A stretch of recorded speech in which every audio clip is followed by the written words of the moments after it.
Hey, it's Adler from FM 1021 backstage with Matty Healy from the 1975, back again in Milwaukee. Welcome back, sir. Thank you. Thanks for having me. How's everything? Yeah, great. You all right? Yeah, good. I'm always here. This you're everywhere, man. This is nothing short of one of my favorite albums of the year. Also, Thank you. 4 or 5 listens into the whole thing, and I listen to it like when I drive, so I'm not interrupted.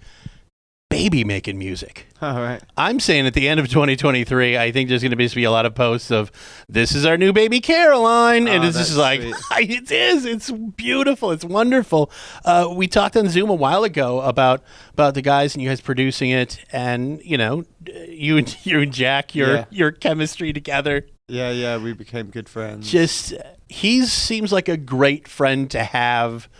For seemingly many reasons. Yeah, and for lots of people, I think he is a great facilitator of kind of ideas and kind of energy. Like he's just a really, really good person to have in a room in a creative space. But this record, it was kind of born of a lot of love, and I think that it's an ode to, love in a more traditional sense. Do you know what I mean? I've always spoken about it in a very postmodern way, and this is quite an earnest record. So. It's an iconic looking album cover, and I like having things to hold on to, but also just to point things out. It's a great cover, man. It's just one of those ones that forever, for years and years down the line, go, I know that. I know it by the cover. Yeah, sometimes things just pick themselves, right? I think that when we knew that was the one when we saw it. Where was it? That was down in the south of England. Oh, really? Yeah, and it was like, we'd just done a series of albums called Music for Cars, and we'd kind of been burnt out by it, and it was, it was quite the obvious metaphor of riding on the previous era. So it's just beginning to end great. About You is kind of fun. It's just on TikTok, and it's like kind of nice little spark lately of that, it's nice, which is fun. It's cool. I mean, I think it's testament to the phenomena of that kind of social media, where I think that you can try a million things, right, to like go viral. Yeah. But it's the ones that you don't try. That's the one. Track 10 on your album that you didn't think about is the thing. is the one that everybody's talking about. You're like, not that I've tried to make anything go viral, but who knows what people like? Who knows what people like? Well, the other name, Samuel Bradley, is the name I kind of want to talk about. I love this man's work. He's done all of your videos, For this album, For this album. The videos are just beautiful short films. Thank you. Like the spotlights that he uses, the tracking that he does. He's a brilliant director. I don't know who does the makeup, but my God, in the newest video. Elaine Linsky does the makeup, and there was a whole prosthetics team that does the thing. Yeah, I mean, I've really managed to get... with Dirty Hit and with the 1975 now, we really have like refined a team now, which is, me, Patricia Villarillo, we have Samuel Johnson, who does all of the graphic design and stuff like that. Samuel Bradley did the photography and the directing. Yeah.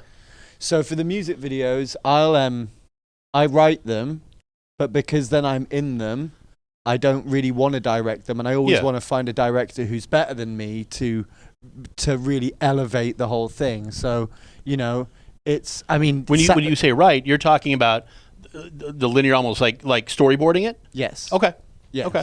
So I write the videos, and then me and Sam will figure out how to shoot it, what's the best way to shoot it, and then, so, this is the way, But yeah, like there's a lot going on in this. I mean, there's foreground, background, again. Yeah, tracking left. It's so meta as well. Like you see, there's everything is a reference to something else. Yeah. So if someone else wrote it, it wouldn't make any sense. So I kind of have to write all the videos. But there are parts that you let it go and you go, all right, I'll let the director. From a director's perspective, but not from a story, not from a narrative perspective. You like that? Because stuff like Caroline or I'm in Love with You or any of those kind of things. It's an extension of the song, and I wrote the song. So. Who is the choreographer in Kill Caroline? Because that dance that was awesome. Paul. How do I say his second name? Paul Sado. Paul Sado, I think his name is.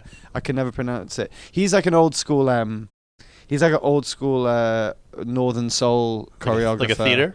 No, yeah, he does a lot of theater. He does a lot of movement work. I mean, I grew up in like dance. That's kind of what I wanted to do before music. Not that I'm like a wonderful dancer, but like moving my body. The thing, and stuff in like that video, those are incredible moves. They were wonderful. A lot of the stuff we used was actually mainly references to older videos like we other do. So, you know, it was half of Paul's stuff of getting me old. Yeah. And then I was trying to write the dance moves that the old me would know. And those would have been the ones from other videos. Older, so Sincerity is Scary or tracks, Love It If You Made It. So that's kind of what it's comprised of. And are you guys using the same area to shoot these videos? Because that looks like the same venue where the horse was, and we're very good with location comparison, but no, they're not all in there. They're all in different venues. Because I thought this is just fascinating to me. I mean, I think we like to create worlds, and I think that it's all in the detail. You know, it's just beautiful. Like the spotlight work is great. Yeah, that's all Sam. Comparing the two, and then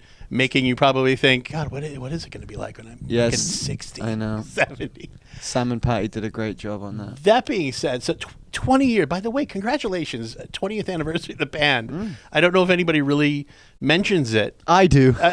You should. It's a big deal. But if a giant fucking space vortex opened up and a 2002 Matty Healy walked in and sat where I'm sitting against you, how do you think that would go? How do you think a 2002 Matt versus you? To be honest with you, what kind of rock stars, pop stars, alternative music, what all those things are now compared to what they were when I was that age at that time is so different. Yeah. I wouldn't be able to even relate to it. Like the context of being born of the internet, something that I had no idea of.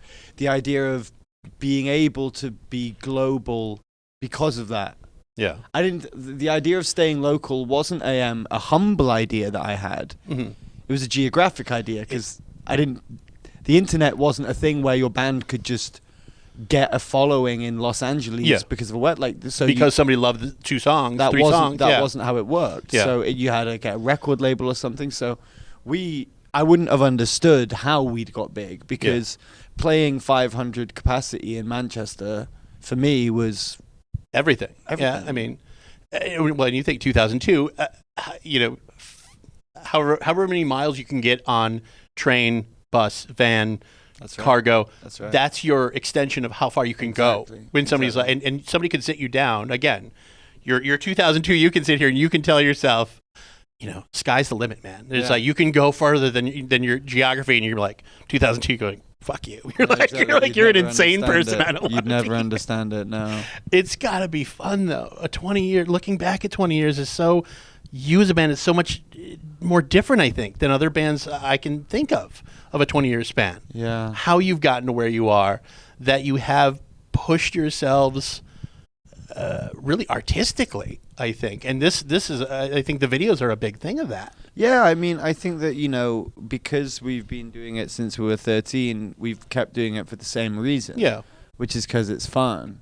We don't make music to make money. We make money to make music. Yeah. That was always the dream.